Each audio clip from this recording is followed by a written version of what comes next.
sometimes, I mean, like, the blaming everything on the system, that and you're not trying to do anything to better yourself. Okay, I get it, you had disadvantages, but so did some other people.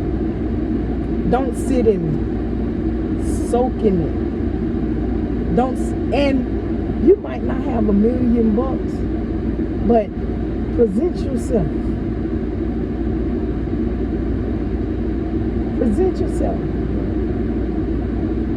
Do you know when I worked in the work release, and I had guys coming, getting ready to transition back into society? Do you know that they will say they stopped the GED program, they ain't have no programs and things? Ain't nothing I told them. I said, but you had a free opportunity to have a free education out there, and you dropped out of school. You didn't care about it.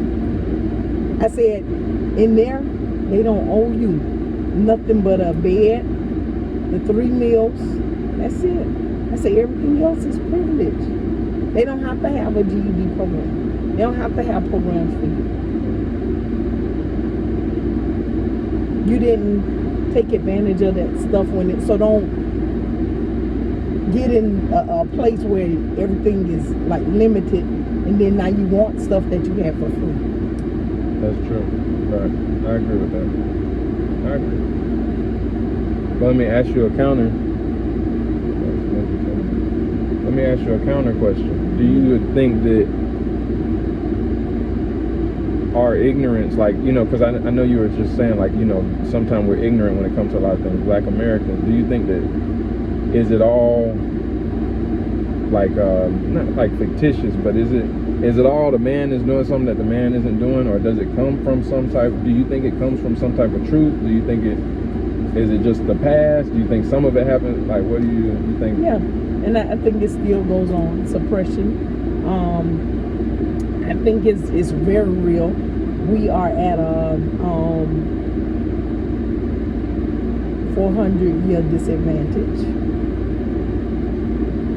We have been a suppressed people, and every time we get a little something, a little kind, I mean collaborative, not that individual over there selling. And then, we don't want to talk about.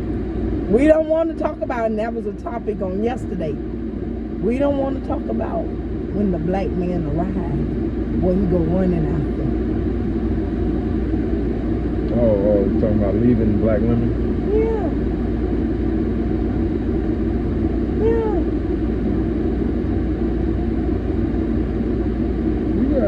You got.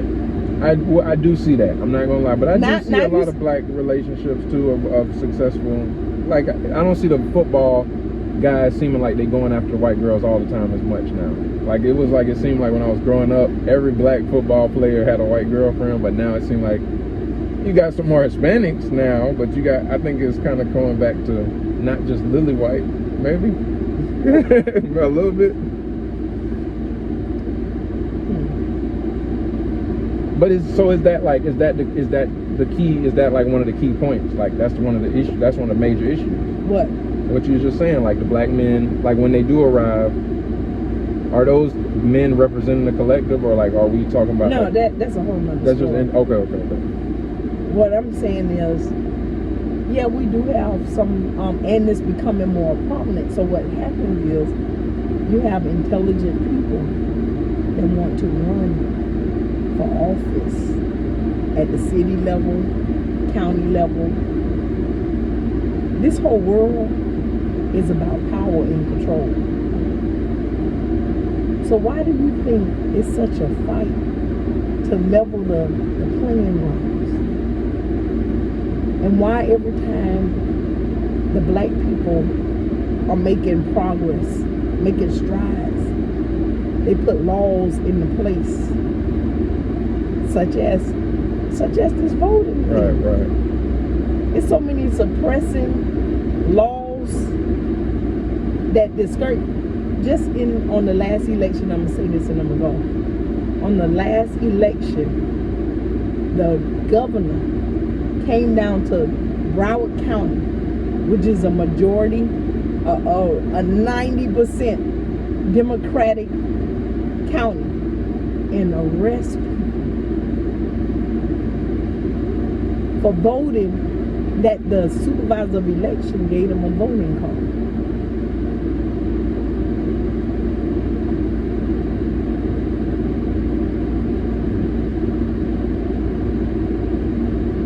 Why y'all so intimidated with people going to vote? Because there's power in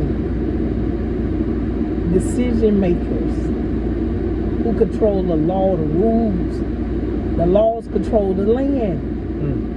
So when you get that ignorant talk, like the man back there, it's going to stay that way.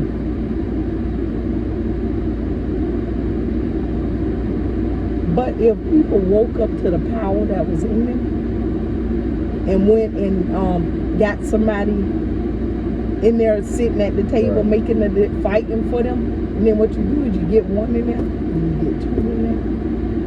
Before you know it, you can't stop them. Broward County, blackout.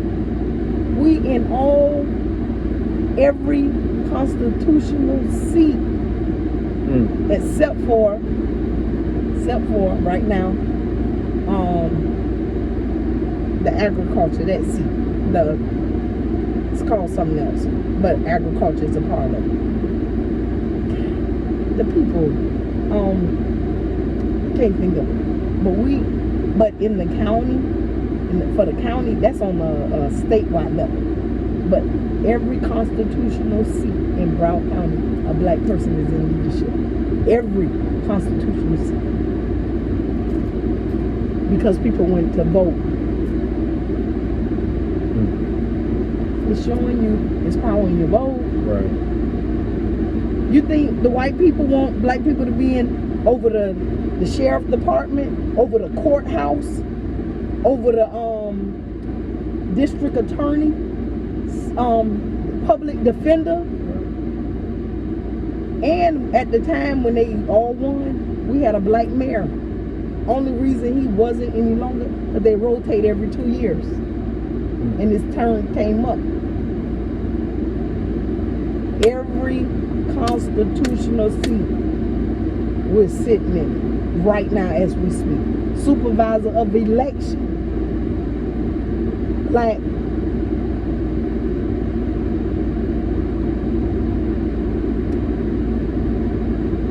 there's nowhere else in America that is like that. Nowhere in America, in this nation, they have a black, all the constitutional seats are black.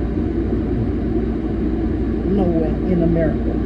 But right here in Broward County, it is. And I don't know if it'll ever be again. But right now, it is.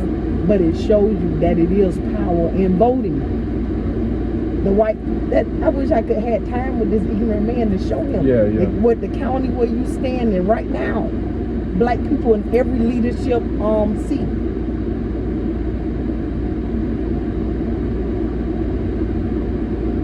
Sheriff, public defender, state attorney, the courthouse,